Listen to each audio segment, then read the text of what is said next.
Welcome back to day study. आज की class में लोग करने वाले 6 नवंबर का जो फर्स्ट शिफ्ट का जो भी क्वेश्चन आया है वो सारे क्वेश्चन कर लेते, सारे तो नहीं, जो भी मिले अभी तक वे क्वेश्चन हम यहाँ पे कर लेते हैं, ठीक है। और यहाँ पे मैं बता दूँ कि रगा का सेक्शन अब धीरे धीरे हार्ड हो रहा है और इसका असर जो आपको कट ऑफ पे देखने के लिए मिलेगा, ठीक है ना। क्वेश्चन का लेवल जैसे जैसे हार्ड होगा कट ऑफ तो कम ही जाएगा, ये तो फिक्स है। और इंग्लिश यहाँ पे क्वेश्चन ईजी आ रहे हैं, सारे कैंडिडेट्स बोल रहे हैं, जैसा कि खुद तो मैं एग्जाम देने दे गया नहीं था यहाँ पे, जितने भी स्टूडेंट्स जा रहे हैं वही सारे बोल रहे हैं कि बात कि इंग्लिश ईजी आ रहा है। और जो पढ़ के गए थे उनकी बात कर रहा हूँ, जो पढ़े नहीं उनको तो सब टफ लगेगा। और रगा जो अच्छी तैयारी करने के बावजूद भी कैलकुलेटिव आ रहा है, ठीक है ना। तो देखो यहाँ पे फर्स्ट सिनोनिम आया था हमारा फ्यूटाइल का, ठीक है। तो फ्यूटाइल का मतलब क्या होता है, जो चीज़ निरर्थक हो, व्यर्थ हो, उसको बोलते हैं, ठीक है। तो उसका सिनोनिम हो जाएगा इजीली, यहाँ पे लिखा हुआ है यूजलेस या फिर वेन, ठीक है। ये सभी चीज़ें हमने ऑलरेडी पहले पढ़ा हुआ था, ठीक है। तो मुझे नहीं उम्मीद लगता है कि इसमें से कोई छोड़ा होगा। एम्बिगस तो रिसेंटली हमने पढ़ा भी था। एम्बिगस का मतलब इसका एंटोनिम पूछा गया था, कोई भी चीज़ क्लियर नहीं होना, दुविधा में होना, ठीक है। जब भी आप कभी दुविधा में होते हो तो एम्बिगस होते हो। तो इसका एंटोनिम क्या हो जाएगा, अस्पष्ट का उल्टा क्या होता है, अस्पष्ट होना, मतलब क्लियर होना, निश्चित होना, सर्टेन होना, ठीक है ना, श्योर हो गए, वही चीज़ है। WHO वर्ल्ड हेल्थ ऑर्गेनाइजेशन का पूछ रहा है हेड क्वार्टर कहाँ पे था, तो जिनेवा में था। जिनेवा कहाँ पे है भाई, स्विट्जरलैंड, कंट्री का नाम कभी कभार पूछ देता है जिनेवा का, तो स्विट्जरलैंड में वो। फर्स्ट लोकसभा के जो स्पीकर थे उनका नाम क्या था, जीवी मालवंकर नाम था उनका। इसका नाम थोड़ा अजीब है, बट जीवी का नाम था, जीवी से हुआ हमारा गणेश वासुदेव मालवरकर, ठीक है ना। ऐसे करके जो नाम था आप समझ लेना, थोड़ा सा नाम ऐसा हो जाता है साउथ इंडियन का कि पढ़ने में थोड़ा प्रॉब्लम होता है। 1 डिग्री लैटिट्यूड है, लेंथ इन किलोमीटर पूछा हुआ था, तो ठीक है, ऐसे करके कुछ क्वेश्चन पूछा था।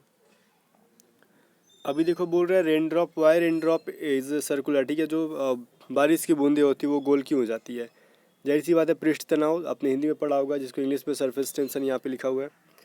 तो पृष्ठ तनाव की वजह से जितने भी बारिश की बूंदी होती है वो कैसी होती है, गोल हो जाती है, ठीक है। जैसे जैसे सेक्शन जा रहा है आगे, रगा का सेक्शन टफ करते जा रहा है, बस जीके को ध्यान मत दो। नॉन वर्बल के जो भी क्वेश्चन पूछे जा रहे हैं वो 5 से 6 क्वेश्चन, फिगर बोल रहे हैं कि 6-7 क्वेश्चन, बट 7 तो क्वेश्चन कभी नहीं पूछता नॉन वर्बल से, 5 एटलीस्ट पूछता है, ठीक है ना। और मैक्सिमम 5 ही फिगर वाले नॉन वर्बल पूछा जाता है, और वो धीरे धीरे टफ करते जा रहा है।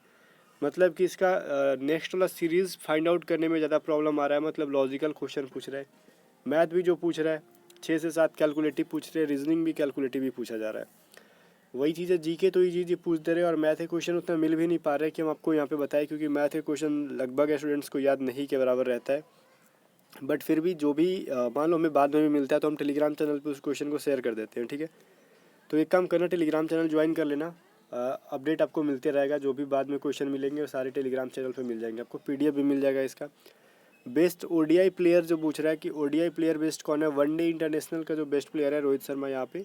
और ये सभी क्वेश्चन जो है इसमें से मोस्ट ऑफ द क्वेश्चंस आपको SSC CGSL में पूछा गया था, क्योंकि मैं उस टाइम SSC का रिव्यू देख रहा था, ठीक है ना। मैं खुद तो नहीं कर रहा था, बट मैं यूट्यूब पे देख रहा था रिव्यू, तो इसमें से कुछ क्वेश्चन यहाँ पे पूछे गए थे। ये वनडे वाला में, ODI वाला में, पृष्ठ तनाव वाला, सरफेस टेंशन वाला, ये सभी पूछा गया था, ठीक है ना। मैथ जो है मॉडरेट पूछा जा रहा है, ठीक है। ट्रेन से रिलेटेड क्वेश्चन थे, उसमें इजी क्वेश्चन पूछा था ट्रेन से रिलेटेड। तो ये तो मैथ मैंने कंप्लीट करा दिया था, अब इसमें डिपेंड करता है आप लोग कितना पढ़ के गए थे, ठीक है। मैथ हो या फिर नॉन वर्बल हो, वर्बल हो, ये सभी क्वेश्चन मैंने पढ़ा था कि नॉन वर्बल से 5 फिगर पूछे जा रहे हैं। वन हु कांट डाई, एक ऐसा इंसान जो कभी मर नहीं सकता है। इमॉर्टल उसको क्या बोलते हैं, जो कभी मरे नहीं, जो कभी ख़त्म ना, उसको नश्वर कहते हैं ना, तो इंग्लिश में उसको इमॉर्टल कहते हैं, ठीक है। मॉर्टल के पहले हम लोग IM लगा देंगे, तो इमॉर्टल जो कभी मरे नहीं या फिर जो कभी ख़त्म ना हो। पैसेज पूछा गया था, पैसेज मॉडरेट ही था, पैसेज टफ नहीं था, ठीक है ना। Best male actress film fair पूछा गया था, तो बेस्ट एक्ट्रेस फिल्म फेयर पूछा गया था, एक्ट्रेस नहीं एक्टर पूछा गया था गाइज, एक्टर के बारे में, मेल एक्टर, ठीक है ना। तो वो था रणवीर सिंह, ठीक है। जापान की करेंसी के बारे में बात कर लिया तो ये येन है, ठीक है, येन, ये तो चीज़ आपको पता होगी पहले से। इंडेवर की स्पेलिंग पूछी गई थी, करेक्ट स्पेलिंग जो यहाँ पे आपको लिखा हुआ है इंडेवर का, ठीक है ना। चलो, पूछा गया था एक्वायरमेंट का वर्ब पूछा गया था। तो एक्वायरमेंट का मतलब क्या होता है, किसी चीज़ को प्राप्त करने के बारे में बोलते हैं ना, हासिल करना, वही एक्वायर मतलब हासिल करना, कोई चीज़ प्राप्त करना। तो एक्वायर होता है, इसी को हम V2 V3 बनाते रहते हैं, ठीक है, एक्वायर का ही। ग्रुप ऑफ फ्लावर से पूछा गया था, ठीक है ना। तो ग्रुप ऑफ फ्लावर को बोलते हैं बॉकेट। बॉकेट का मतलब क्या होता है, जो वो होता है फूलों का समूह, या फिर जहाँ पे हम फूलों को मेनली रखते हैं। तो इंग्लिश में जो पूछे जा रहे हैं वाइस मतलब एक्टिव पैसिव इजी पूछे जा रहे थे। और नरेशन भी इजी पूछा जा रहा था, पैसेज भी इजी पूछा जा रहा था, और कुछ भी है नहीं इसमें।